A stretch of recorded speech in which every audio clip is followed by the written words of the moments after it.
For 11 years, the most studied object in the galaxy was a child's drawing, and not one of the 10,000 experts who examined it ever found what was actually in it. They scanned it. They spectrum analyzed the pigments. They ran the proportions through every pattern recognition system the Concord had. They wrote papers. They built careers. And they all missed it completely because they were all looking at it like a code, and it was never a code. It was a drawing, made by a 6-year-old.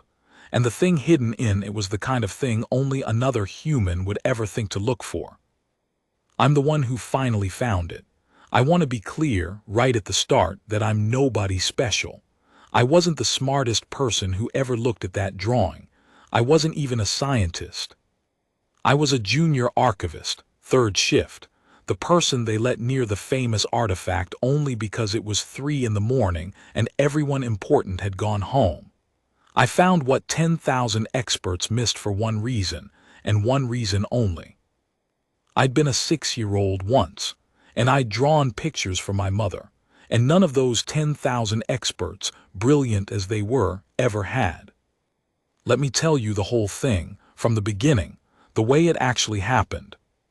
My name is Wen Tarrow, and at the time I worked at the Concord repository on Hallish Station, the great archive where the galaxy kept the things it couldn't explain.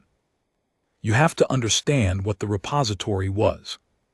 The Concord of Worlds was old, a union of 40 species, tens of thousands of years of accumulated history, and over all that time it had collected a vast number of objects that didn't fit anywhere. Artifacts from dead civilizations, devices nobody could operate, messages in languages no one could read, things found drifting in deep space with no explanation. The Concord didn't throw these away. You don't throw away a mystery, because someday it might matter. So it built the repository, a station-sized vault on the edge of nowhere, and it filed every unexplained thing there, cataloged and climate-controlled and waiting, in case the day ever came when someone could finally explain it. I worked the night shift in the cataloging division. It was quiet work, lonely work. Mostly I logged condition reports on objects nobody had looked at in centuries, in long cold halls lit blue and low, surrounded by the unexplained debris of 40 species worth of history. I liked it mostly. There's a piece to being alone with old mysteries at 3 in the morning. The station hummed. The artifacts sat in their cases, and I moved among them with my datapad, a small human keeping records in the dark, which is about the most human job there is when you think about it. Most of the objects in the repository were grand, impressive, alien engines and weapons and monuments, but the most famous object in the whole place, the one that had its own sealed gallery, its own dedicated research staff, its own 11-year history of failed analysis, was small. It was a single sheet of paper, behind glass, in a climate-controlled case in the center of a room. A child's drawing. They called it the cipher drawing, after the world it was found on, and it was the great unsolved mystery of the age. I need to tell you where the cipher drawing came from, because the where is the whole tragedy of it. 11 years before I found what was hidden in it, the Concord made first contact with a new species, the cipher. They lived on a single world, far out past the edge of Concord space, a young people, pre-space flight, agricultural, gentle by all accounts. The Concord's first contact protocols were careful and slow, designed to observe a new species from a distance before any approach, to learn them before disturbing them. So the Concord sent an observation team, and the team watched the cipher from orbit and from hidden ground stations, learning their language, their customs, their lives, preparing for the careful first handshake that Concord protocol required. And before that handshake could happen, the cipher died. Not from anything the Concord did. A plague, a natural one, a virulent thing that swept their single world in a single season, faster than anything could be done about it even if the Concord had been ready to intervene, which under its own protocols it wasn't. By the time the observation team understood what was happening, by the time they broke protocol and rushed to help, it was already over. An entire species gone in a season. The Concord's medical teams arrived to find a dead world, villages silent, fields untended, a whole people simply ended before they'd ever known they weren't alone in the universe. It was one of the great sorrows of the age. The species the Concord had been about to meet, gone before hello. There are memorials to the Cepha on a dozen conquered worlds, a people no one ever got to know. And in all that silence on that dead world, the observation team found one thing that they brought back. In a small house, in what had been a child's room, pinned to a wall, a drawing, made by a Cepha child in the last days in the colors Cepha children used. A simple drawing, the kind any child of any species might make. They brought it back to the repository because it was, in a sense, the last artifact of a lost people, the final creative act of a species that died before it could speak to anyone. And then the experts looked at it, and they noticed something strange, and the 11 years of mystery began. Here is what was strange about the Cepha drawing, the thing that turned a sad memento into the most analyzed object in the galaxy. The drawing showed, by every expert's agreement, a fairly ordinary scene. A house, some figures that were probably the child's family, a sky with the Cepha sun in it, some shapes in the sky that were probably birds or clouds or a child's idea of stars, plants along the bottom that were probably the local crops. Ordinary. The kind of drawing children make everywhere, on every world, in every age. Here is my home, here is my family, here is my sky.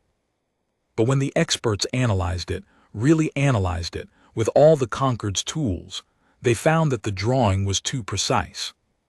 The proportions were exact, not childlike exact, where things are roughly the right size, mathematically exact. The angles in the drawing, when measured, corresponded to real astronomical angles. The position of the Cepha sun was correct for a specific date. The shapes in the sky, when measured against star charts, matched the actual positions of stars as seen from the Cepha world, but not on the date the sun position indicated. On a different date. The plants along the bottom were drawn with a botanical accuracy no 6-year-old should be capable of, and there were small marks throughout the drawing, scattered in the corners and along the edges, that didn't seem to represent anything, little clusters of dots and lines that the experts became convinced were information. A code, a message, hidden in a child's drawing by a dying species that somehow knew it was dying and wanted to leave something behind. That theory took hold and it never let go. The last message of the Cepha, the idea that this child or someone using this child's drawing had encoded something vital into it. A warning, maybe, or the accumulated knowledge of a species that knew it was ending, or a star map to somewhere. The precision couldn't be coincidence, the experts agreed. A 6-year-old doesn't draw stars in their exact astronomical positions by accident. There was information in the Cepha drawing, deliberately hidden, and for 11 years the finest minds in the Concord tried to extract it. And they failed, completely. Every decryption method failed. Every pattern analysis came up empty. The marks in the corners resisted every code-breaking system the Concord had. The mismatched dates, the precise angles, the botanical accuracy, they were clearly meaningful, clearly deliberate, and utterly, maddeningly unreadable. 11 years, 10,000 experts, careers made and broken on the Cepha drawing, and the message of the last Cepha child stayed locked because nobody could find the key. By the time I came to work the night shift at the repository, the Cepha drawing had become almost a legend among the staff, the unsolvable thing, the mystery that defeated everyone. The day researchers still worked on it, but with the weary air of people maintaining a problem rather than solving it. And I, the junior third-shift archivist, was not supposed to go near it. The Cepha gallery was for credentialed researchers, not for the person who logged condition reports in the dark. But it was 3 in the morning, and I was alone, and I was human, and I was curious. And one night on my rounds, I let myself into the Cepha gallery just to look at the most famous object in the galaxy. That was the night everything changed, though it took me a while to understand why. The gallery was small and dim and reverent, the way they make rooms for important things. The drawing hung in its climate-controlled case in the center, lit soft and even, and around the walls were displays of the 11 years of analysis. The spectrum scans, the proportion studies, the failed decryptions, the papers. A whole shrine to a problem nobody could solve.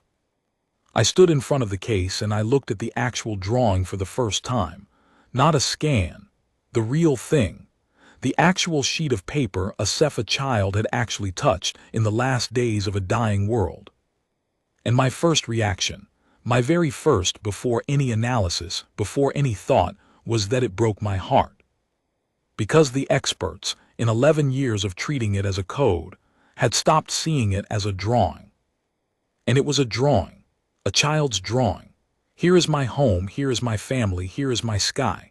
I looked at the figures that were probably the family, a tall one, a medium one, two small ones, and I thought, that's a mom and a dad and the kid who drew this and a sibling. I looked at the house and I thought, that's where they lived. I looked at the careful plants along the bottom and I thought, the kid loved those. You draw careful the things you love. The whole sad weight of it came down on me. A child, on a doomed world, drawing their family and their home, the way children do, in the last season before everything ended. And then I looked at the figures again, and something snagged in my mind. Something small. Something I almost let go of. The way you almost let go of everything that turns out to matter. The family figures. There were 4 of them. The tall one, the medium one, 2 small ones. And the child had drawn them holding hands, a row of figures, hand in hand, the way kids draw their family. But the smallest figure at the end of the row wasn't holding hands with the others. It was set slightly apart, a small gap, and it was drawn a little differently from the other 3, slightly fainter, the lines a little lighter, like the child had pressed less hard on the stylus. The experts had measured this, of course. It was in the analysis on the wall, figure 4, anomalous spacing, reduced line pressure, hypothesized to encode positional data. They treated the gap and the faintness as part of the code, as information to be decrypted. But I'd been a 6-year-old who drew pictures for my mother, and I knew something the experts didn't, something you only know if you've done it yourself, with a child's hand and a child's heart. I knew why a kid draws one family member fainter than the others, and set slightly apart. It's not a code. It's because that person is gone. I want to explain this carefully, because it's the whole hinge of everything, and because it's the kind of truth that's invisible until you've lived it and obvious the moment you have. When I was small, my grandmother lived with us, and then she died, and I was about 6, and in the months after I drew a lot of pictures of my family the way kids do. And in those pictures I kept drawing my grandmother, but differently, set a little apart from the rest of us. Drawn a little lighter, a little fainter because, and I couldn't have told you this at 6, I only understood it looking back because she wasn't there anymore, but she was still family, still part of the picture of us in my head, and a child's hand finds ways to draw that. Here but not here, present in love, absent in body. You set them a little apart, you press a little softer. You don't leave them out, you could never leave them out, their family, but you draw them like what they are now, which is a person you can still see in your heart but not in the room. Every human who's lost someone young knows this drawing, the faint figure slightly apart. We've all made it or seen it. It's one of the most human things there is, a child's hand trying to hold onto someone the world has taken. And the experts had never made it. Of course they hadn't. They were brilliant, credentialed, 40 species worth of the finest analytical minds in the galaxy, and not one of them had ever been a grieving human 6-year-old drawing the family that used to be. So they looked at the faint figure set slightly apart, and they saw an anomaly, a data point, a piece of code. They measured its reduced line pressure and hypothesized positional encoding, because that's what you do when you've decided a thing is a cipher. They never once saw what it actually was, which was a child saying, "One of us is gone." I stood in front of that case at 3 in the morning and I started to cry, because I suddenly understood that I wasn't looking at the last message of a dying species. I was looking at something much smaller and much sadder and much more important. I was looking at a kid who had already lost someone before the plague even finished. The faint figure wasn't drawn during the dying. It was drawn by a child who had already buried a family member, and then drew the whole family anyway, the living and the lost together, the way grieving children do, because love doesn't update its arithmetic just because someone's gone. And if that was true, if the faint figure was grief and not code, then maybe the whole drawing wasn't a code at all. Maybe 11 years of experts had been trying to decrypt a message that was never a message. Maybe the cipher drawing was exactly what it looked like, a child's picture of their family and their home and their sky. But then, and this is where it got strange, this is where the human truth opened a door the expert's analysis never could. If it wasn't a code, then why was it so precise? Why were the stars in their exact positions? Why were the angles astronomically correct? Why the mismatched dates? A grieving child's drawing explains the faint figure. It doesn't explain the impossible accuracy. Unless the precision wasn't hidden information at all. Unless the precision was the most human thing in the whole drawing, and the experts had missed that too, for exactly the same reason. Because none of them had ever loved someone the way this child had loved someone. And so none of them recognized what a child does when they're trying to remember somebody perfectly. I stood there in the dark, and the answer started to come, and it was so simple and so devastating that I had to sit down on the floor of the gallery. Here's what I understood, sitting on the floor of the Cepha gallery at 3 in the morning, 11 years into a mystery the whole galaxy had failed to solve. The experts had two facts they couldn't reconcile. Fact 1, the drawing was a child's drawing, simple and emotional.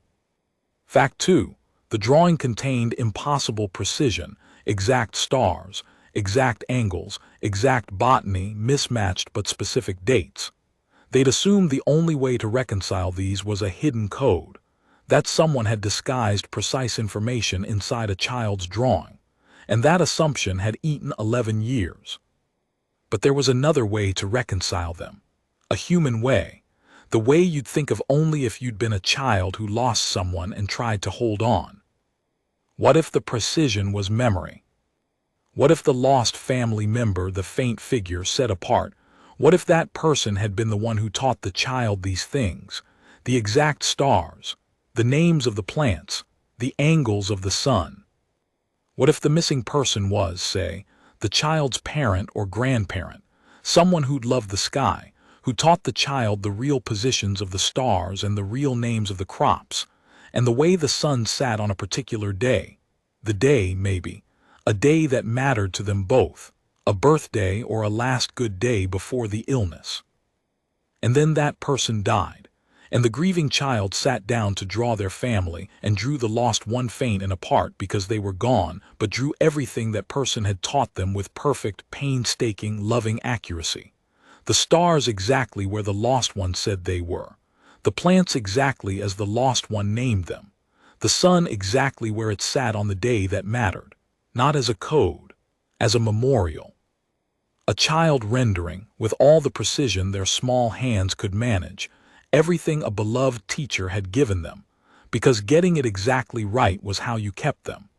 Because if you drew the stars exactly where grandfather said they were, then in some way grandfather was still in the drawing, still teaching, still here. The mismatched dates weren't a cipher.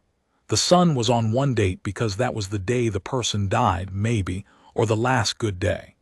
The stars were on a different date because that was a different day that mattered, the person's birthday, or the day they first showed the child the sky.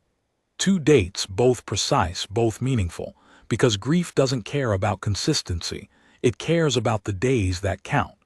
A child holding two important days in one picture. The day you showed me the stars, the day you left. The Cepha drawing wasn't the last message of a dying species. It was a love letter from a grieving child to someone who had already died, rendered with the desperate accuracy of a kid trying to keep a dead person real by getting every detail exactly the way they taught it. There was no hidden information in the Cepha drawing. The drawing itself was the information. And the information was, a child loved someone, and that someone taught them the sky, and then that someone died, and the child drew it all perfectly so they'd never forget. 11 years, 10,000 experts, and they missed it because the truth wasn't in the marks. It was in the love, and you can't spectrum analyze love. And not one of them had ever been a 6-year-old human drawing the grandmother who used to teach them things and was suddenly, permanently gone. I had, so I saw it. But I want to tell you, and this is where the real story starts, the part that's about more than one sad, sweet truth. I was wrong about one thing. Because there was a secret hidden in the Cepha drawing, a real one, a galaxy-changing one. I just found the door to it without realizing yet what was on the other side. The grief was real. The love was real. But underneath the love, encoded not in marks but in the specific accuracy of what that lost teacher had taught the child, was a thing that changed everything the Concord thought it knew about the Cepha, and about why they really died. And I only found it because I'd stopped looking for a code and started looking for a person. I stood up off the floor. My hands were shaking, and I did the thing a junior third-shift archivist is absolutely not supposed to do. I started, alone in the dark, to actually read what the lost teacher had taught the child, not as a cipher, as a lesson, as the real things a real person had really known about their world and their sky. And the moment I read it that way, as knowledge lovingly preserved instead of information deliberately hidden, the Cepha drawing started, for the first time in 11 years, to give up its secret. I spent the rest of that night shift alone in the Cepha gallery, breaking 11 years of rules and reading a dead child's drawing the way you read a letter from someone who loved you. I want to describe how it felt, because the how is the whole thing. The experts had approached the drawing from the outside, measuring, scanning, treating it as an object that contained a hidden thing. I approached it from the inside. I sat down on the floor in front of the case, and I stopped trying to solve it, and I just let myself imagine the child who made it. A small Cepha kid, in a room in a house on a doomed world, with a stylus and a sheet of paper, drawing the people they loved and the sky they knew. I tried to feel my way into that small hand. And the moment I did that, the moment I stopped being an analyst and started being, in my imagination, a grieving 6-year-old, the drawing began to open like a flower. Start with the faint figure. I'd already understood it. Someone gone, drawn apart and lighter because they weren't here anymore but were still family. But now I looked closer, with the patience of someone who'd made that exact drawing herself, and I saw more. The faint figure wasn't just set apart. It was set apart toward the sky. The other 3 figures stood on the ground line on the earth, where living people stand. The faint figure floated, just slightly, just a hand's width above the ground line, up toward the drawn stars. The experts had logged this as figure 4, vertical displacement plus 1, 2 cm, hypothesized altitude or elevation data. But I knew what it was. A child draws a dead person floating up toward the sky because that's where children on every world apparently imagine the dead go. Up, away, into the stars. The faint figure wasn't encoding altitude.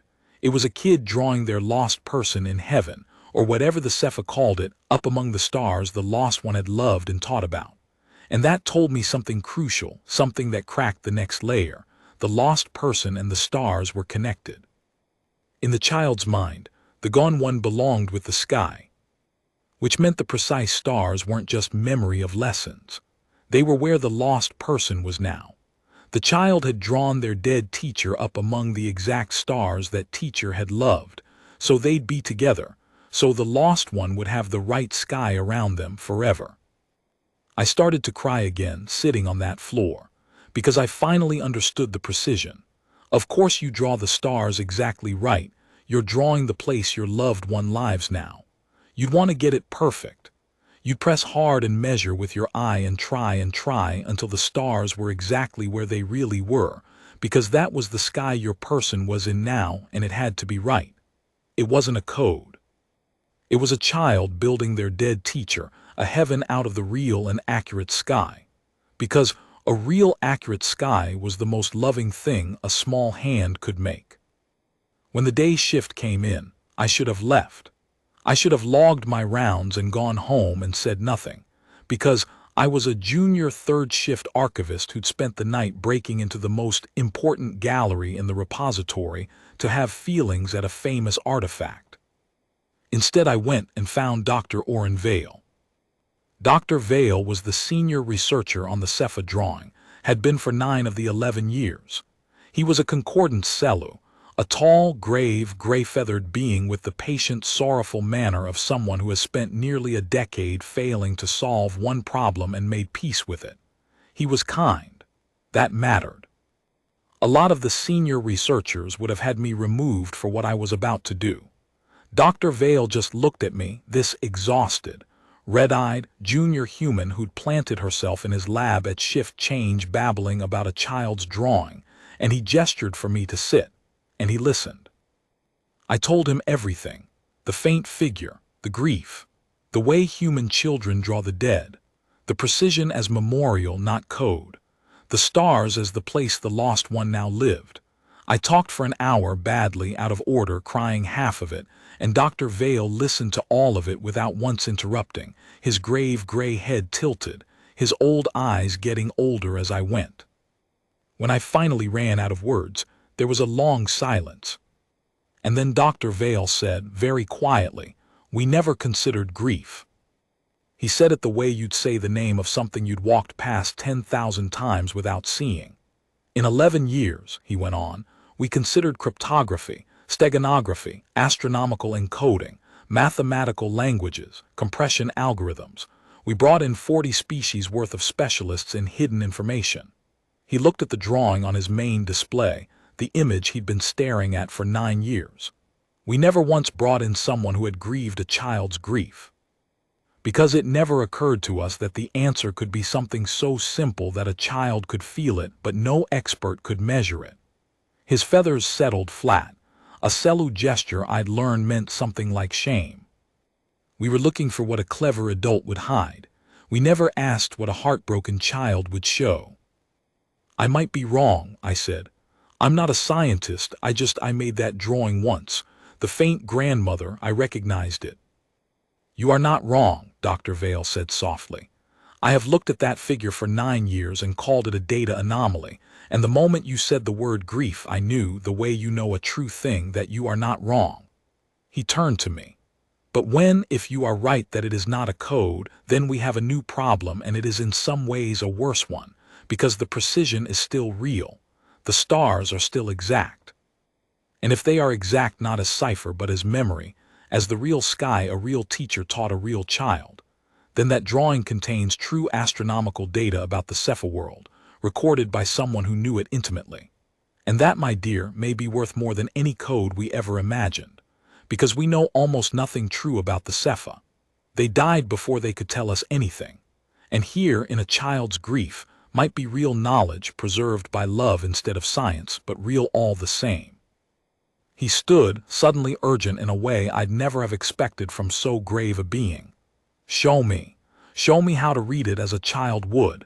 Teach me to see it your way. Because if there is real Cepha knowledge in this drawing, we have spent 11 years failing to read the only true testament a lost species ever left, and I would very much like to stop failing before I die.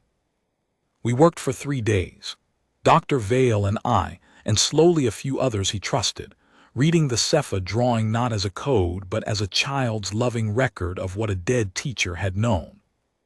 And it gave up everything. I have to explain the method, because it's the heart of why it worked when 11 years of brilliance had failed. We stopped asking what is hidden here and started asking what did the person who taught this child actually know. Every precise element became a piece of real knowledge, lovingly preserved. The exact stars weren't a cipher.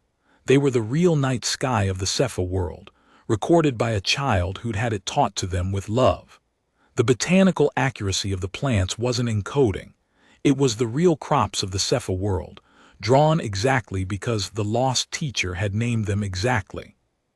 The angle of the sun, the mismatched dates, the careful proportions of the house, every anomaly the experts had tried and failed to decrypt became, the instant we read it as memory instead of message, a true and precise fact about a world and a people we'd thought we'd lost without a trace.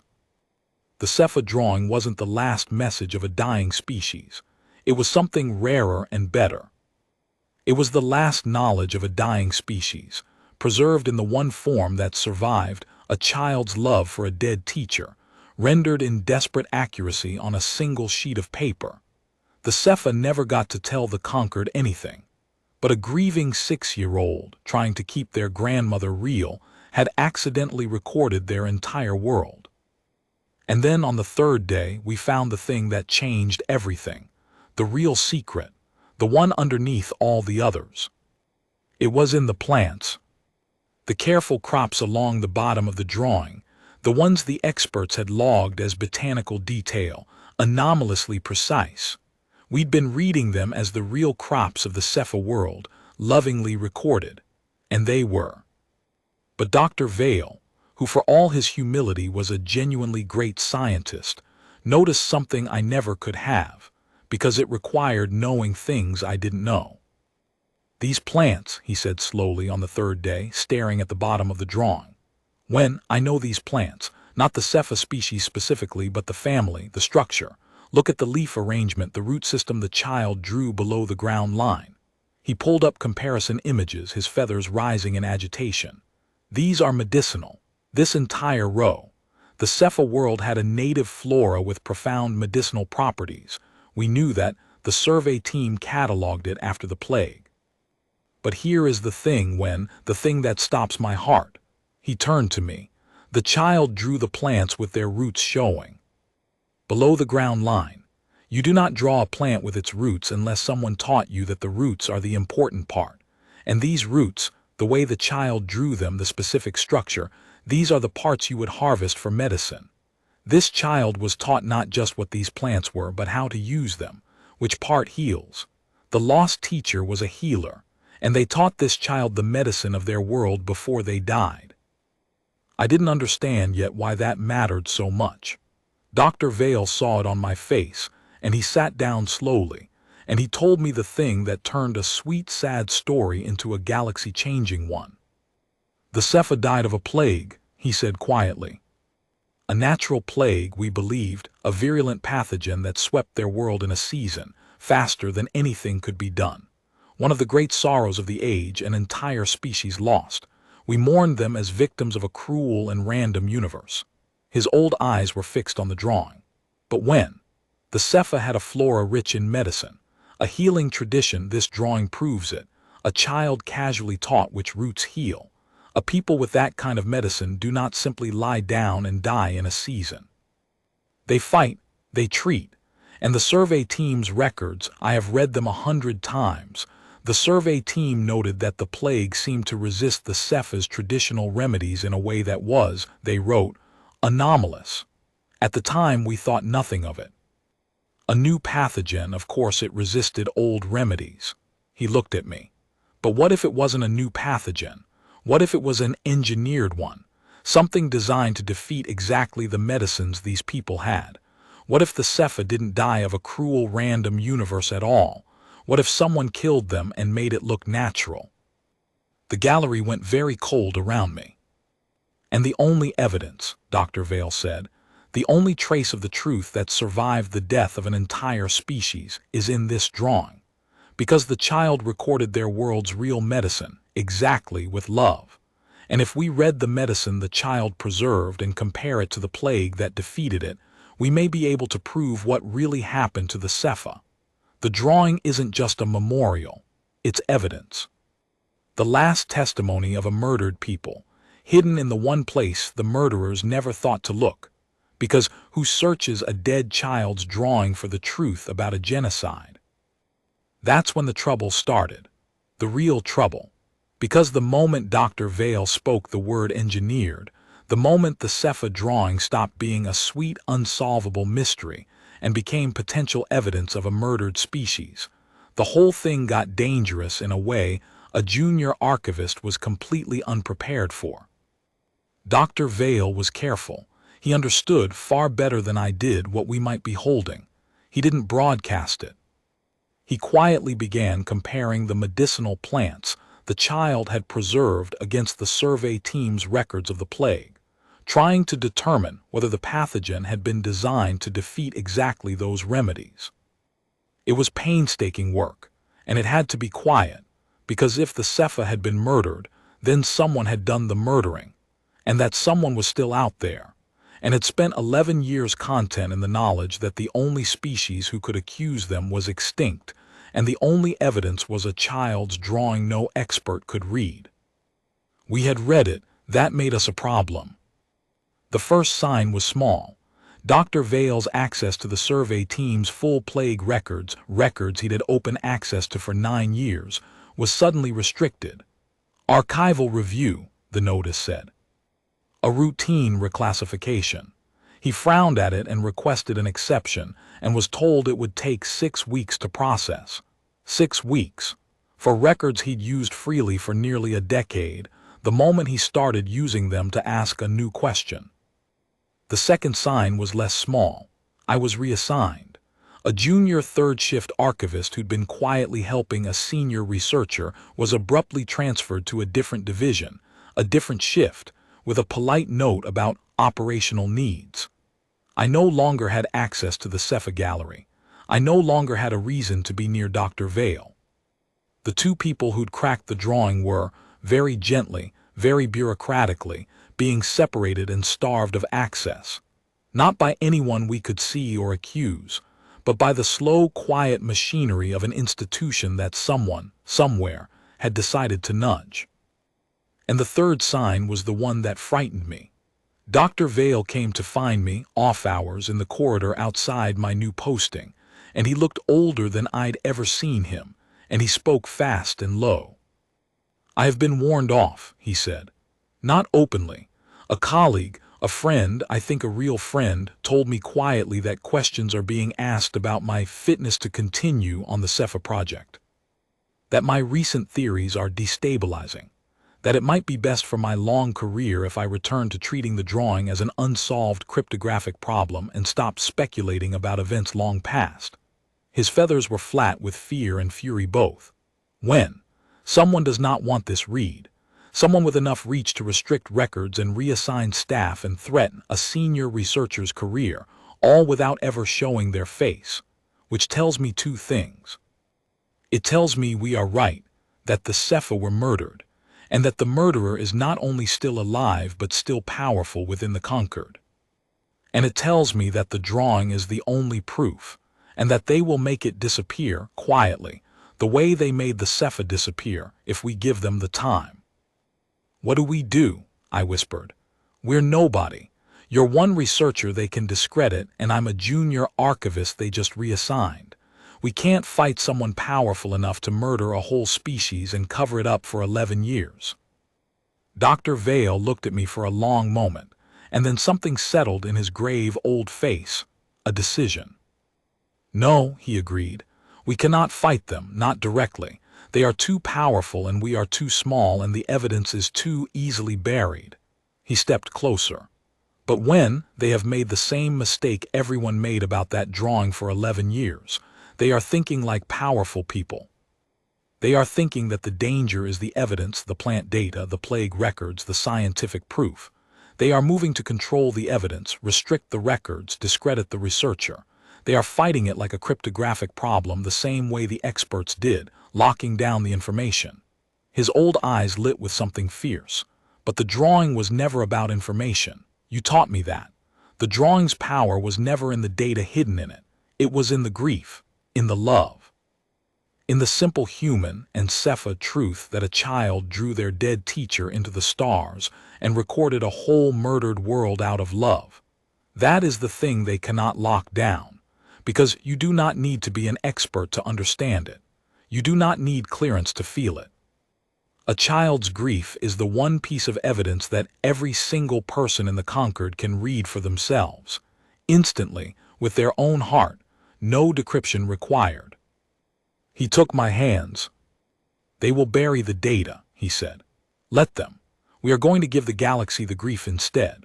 We are going to tell the Concord, all of it, every world, the simple human-readable story, that the Cepha drawing was never a code, that it was a grieving child's love letter to a teacher who taught them the sky and the healing plants of their world, and that the plants in that love letter prove the plague was made to kill exactly the medicine the Cepha had, which means the Cepha did not die. The Cepha were murdered, and a 6-year-old's broken heart is the only witness left, and we are going to put that witness in front of the whole galaxy where no powerful hand can quietly make it disappear. Because once 200 worlds have felt that drawing, really felt it, the way you did on the floor of that gallery, there is no burying it. You cannot reclassify a feeling. You cannot reassign a galaxy's grief. It was insane. It was two nobodies, a discredited researcher and a reassigned archivist, proposing to take on a power so vast it had murdered an entire species and covered it up within the highest institution in known space. We had no proof that would survive in a court they controlled. We had no allies, no authority, no protection. The moment we moved openly, they'd move on us, and we both knew it. But Dr. Vale was right about the one thing that mattered. The drawing's power had never been in its data. It had been in its heart.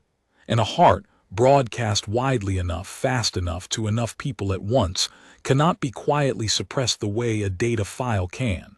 You cannot restrict access to grief. You cannot classify love. The very thing that had made the drawing unsolvable for 11 years, that its secret was emotional, not informational, was the thing that now made it impossible to bury, if we could get it in front of enough hearts before the powerful hand closed around us. We had to move fast. We had to move before my reassignment became a dismissal, before Dr. Vale's discrediting became a removal, before whoever was watching understood that we understood. And we had to do it in a way that put the grief of a dead Cepha child in front of the entire Concord at once, all 200 worlds, before anyone could stop it, because we'd only get one chance, and after that chance the drawing would quietly vanish into a sealed archive, and the Cepha would die a second time, the truth of their murder buried with the love that proved it. Dr. Vale had a plan for that. It was desperate, and it would cost him everything he'd built in 11 years, and it required the one thing neither of us could be sure of, that the heart of a lost child, shown plainly to the galaxy, would move it to act. You found the secret because you stopped looking like an expert and started looking like a person, he told me in that corridor as we made our terrible, reckless plan. Now we have to bet everything on the galaxy being able to do the same. We have to bet that 200 worlds, shown a grieving child's drawing, will feel what you felt on that floor, and that feeling will be louder than all the power arrayed against us. His feathers settled, resolved. It is a foolish bet, Wen. It is a bet on the better nature of the whole galaxy at once, but it is the only bet we have. And do you know what? I have spent 11 years failing to solve that drawing with science. I find I would rather spend my last days as a researcher betting on its heart, win or lose. The Cepha deserve at least one person willing to bet everything on their child being heard. We shook on it, the grave old Celu and the junior human in an empty corridor, two nobodies against the thing that murders whole species, armed with nothing but a dead child's love, and the desperate hope that love, shown plainly, is the one evidence no power can suppress. And then we set out to put a 6-year-old's broken heart in front of the entire galaxy.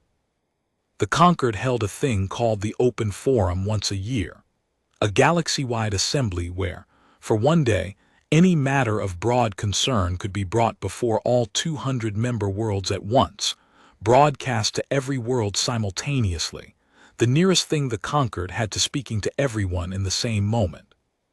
Most years it was used for trade disputes and ceremonial business. It was the one window in the whole calendar where a thing could be put in front of the entire galaxy before any single power could quietly stop it. The Open Forum was in 9 days. That was our window. That was the whole plan, such as it was.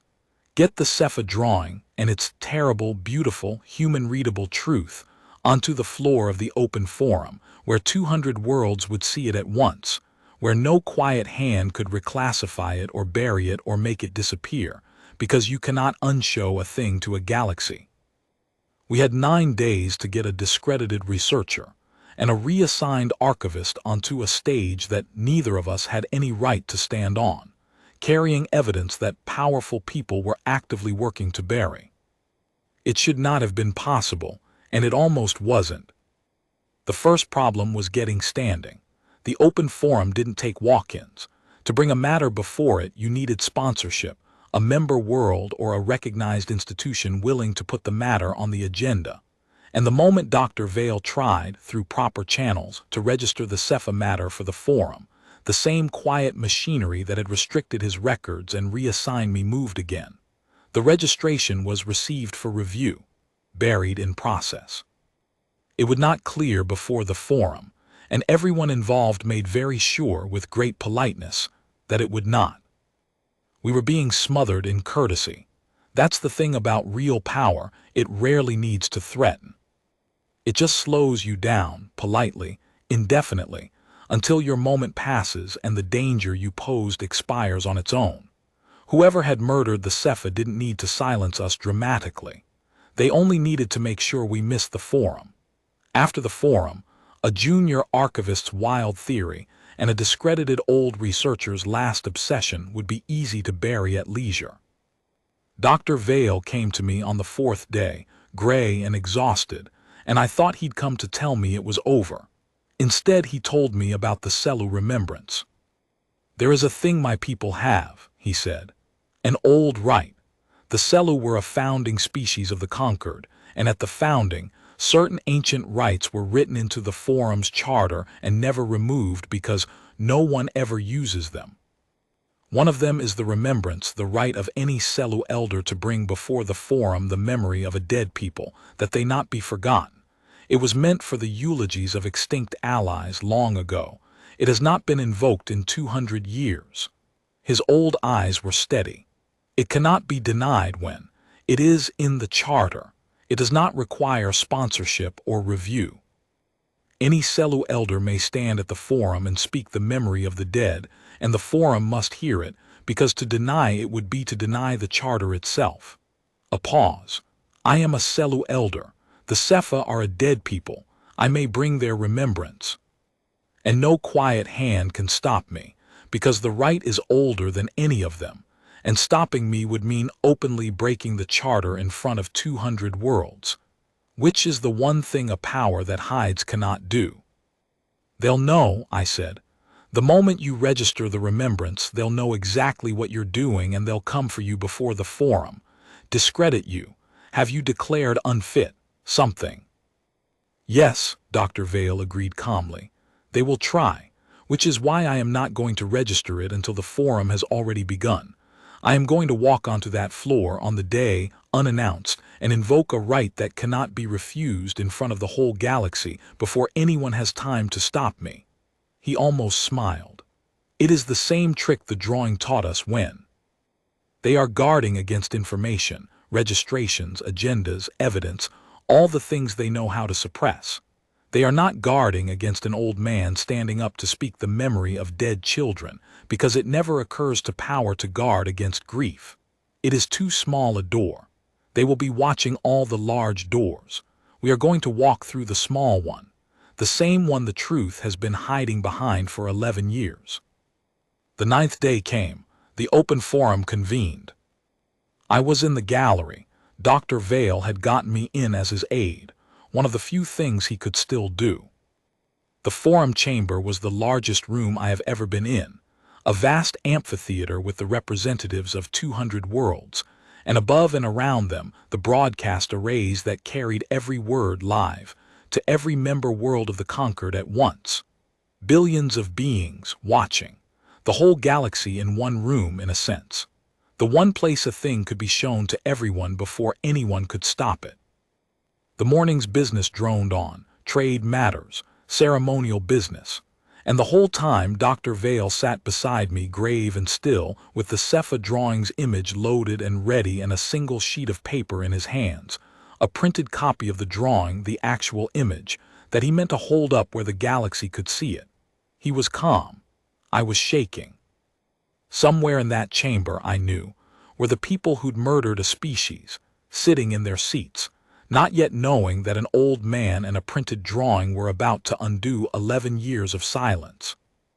When the moment came in the agenda for new matters, Dr. Vale stood.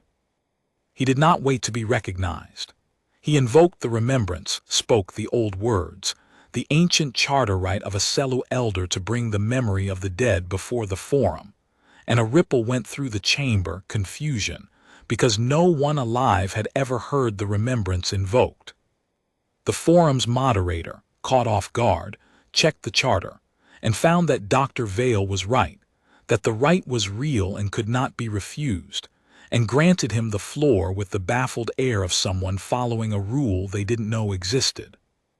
And I watched, across the chamber, several representatives go very still. The ones who knew.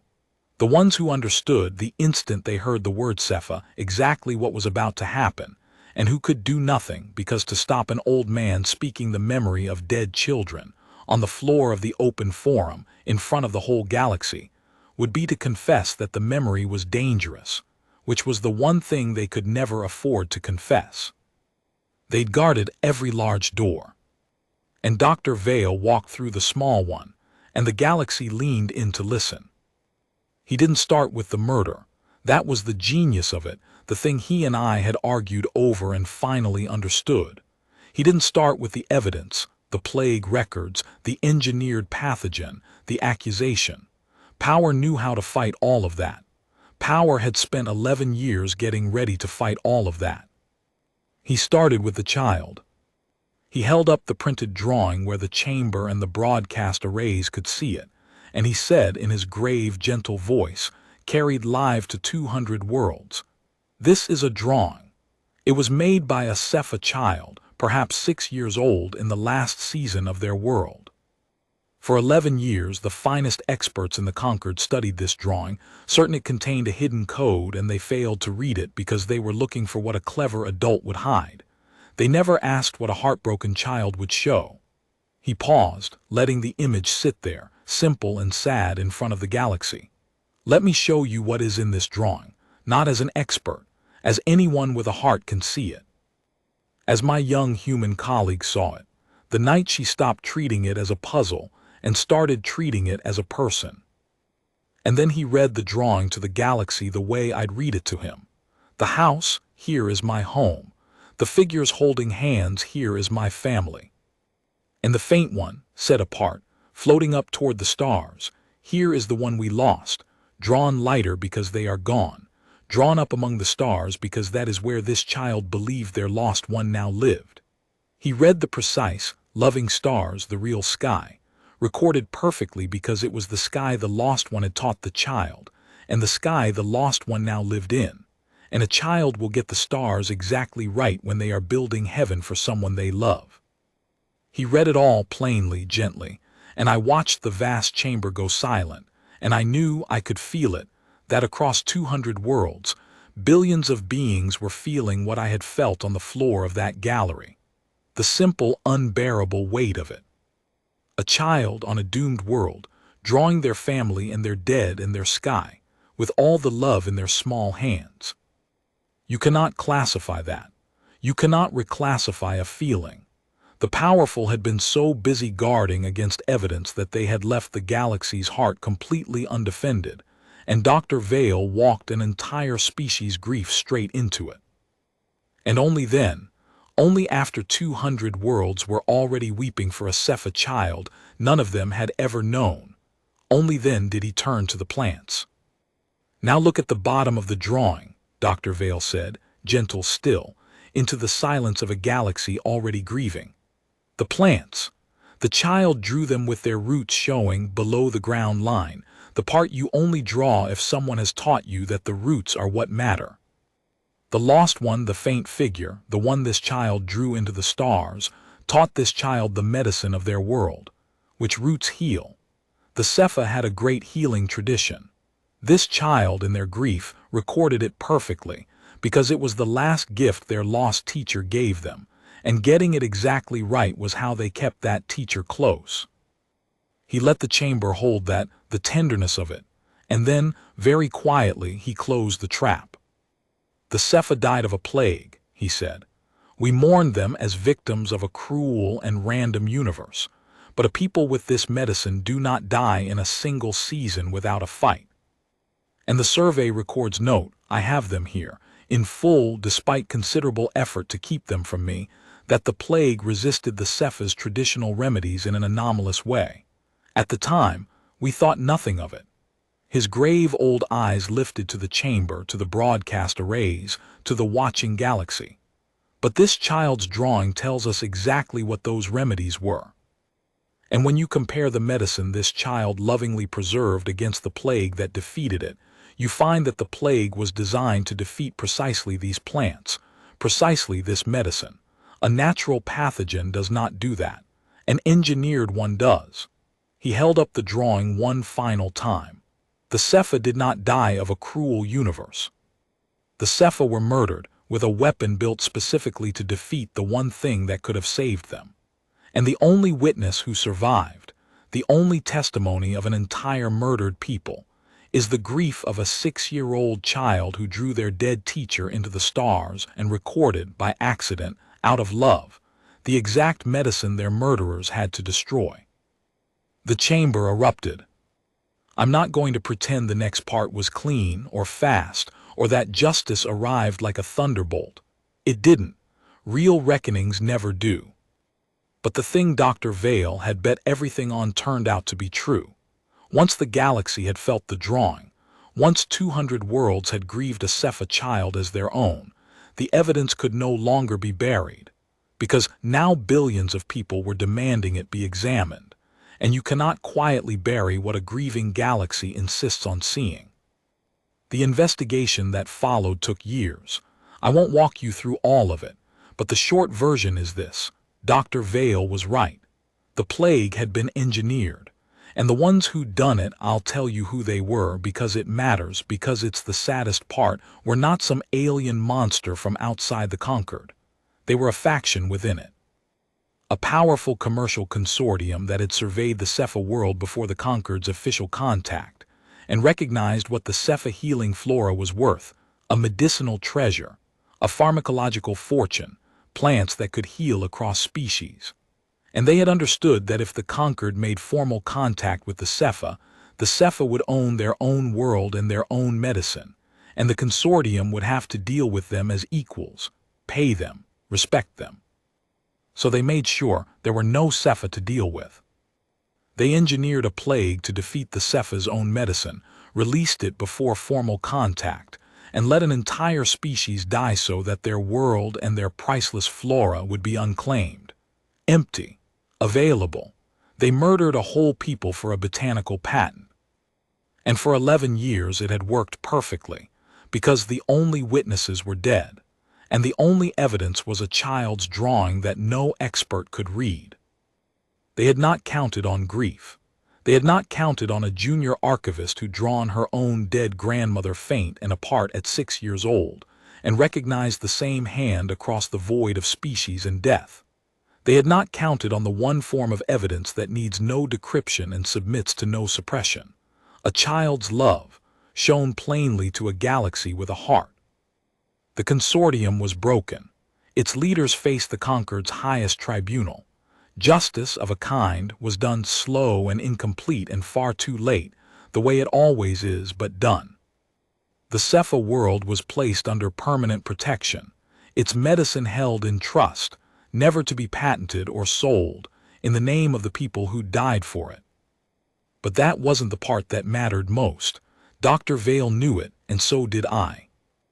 The part that mattered most was the remembrance itself, because in the end, the trial and the consortium and the justice, those were about the murderers, and a murdered people deserve to be more than the story of who killed them.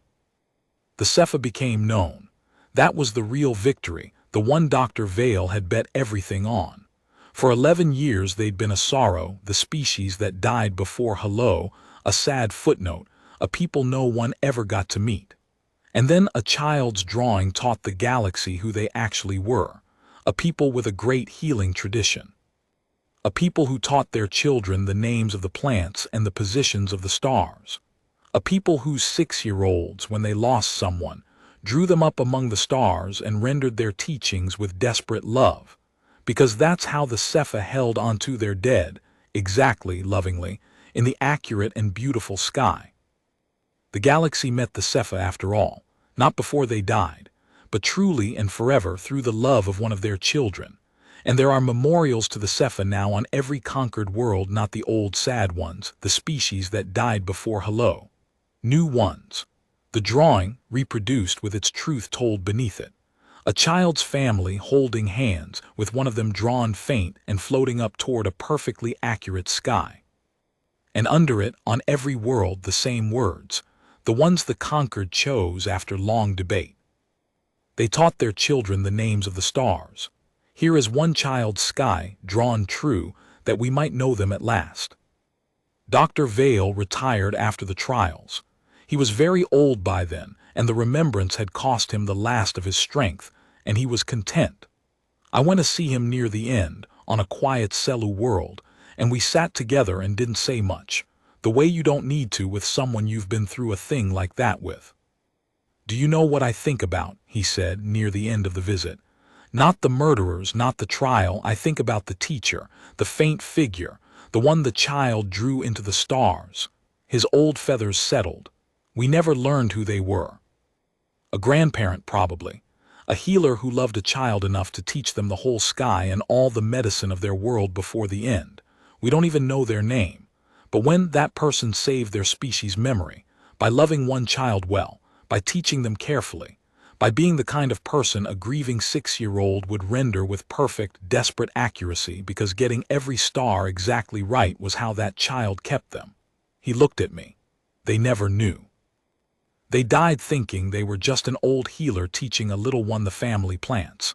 They never knew that their love, poured into one child, would one day stand up at the open forum and tell the whole galaxy the truth, and give a murdered people back their name. His voice was very soft. "That is the thing I want to be true about the universe, Wen. That you can save everything you love by loving one small person well enough, even if you never live to see it. Especially if you never live to see it." I've never forgotten that. I think about it more the older I get. I'm old myself now, telling this. The girl who finds me, the one who knows I was the archivist who read the drawing, she always asks the same thing the experts never thought to ask, which is how. How did you see it when 10,000 experts couldn't? And I tell her the truth, the whole truth, the one I've carried my whole life. I didn't see it because I was clever. I wasn't the smartest person who ever looked at that drawing. 10,000 people who looked at it before me were smarter than I'll ever be, with better instruments and deeper training and more letters after their names. I saw it because I'd been a 6-year-old who lost someone and drew them faint and set them apart and pressed a little softer with the stylus because they weren't here anymore but were still family. I saw it because the secret in that drawing was never the kind of thing you find with an instrument. It was the kind of thing you find with a wound. The experts looked at the drawing and saw a code because they'd never grieved a child's grief. I looked at it and saw a child because I had. That's the whole secret the experts overlooked. It was never hidden in the marks. It was hidden in plain sight, in the love, where only a person who'd loved and lost the same way could ever find it. The galaxy's finest minds spent 11 years failing to decrypt a thing that was never encrypted. A child simply telling the truth of their heart, in the universal language of grief, that any of us could have read if we'd only stopped analyzing long enough to feel. A murdered species got its name back, because a little girl loved her grandmother, on a different world, and drew her into the stars. And a different little girl, a cipher one, light years and a lifetime away, loved her teacher exactly the same way and drew her into the stars too. And across all that distance, across species, across death, across 11 years of experts who never thought to look. One grieving child recognized another. That's all it ever was. That's the secret. Two children drawing their dead into the sky in the one language that needs no decryption. Love, it turns out, is legible everywhere. You just have to have spoken it yourself to read it.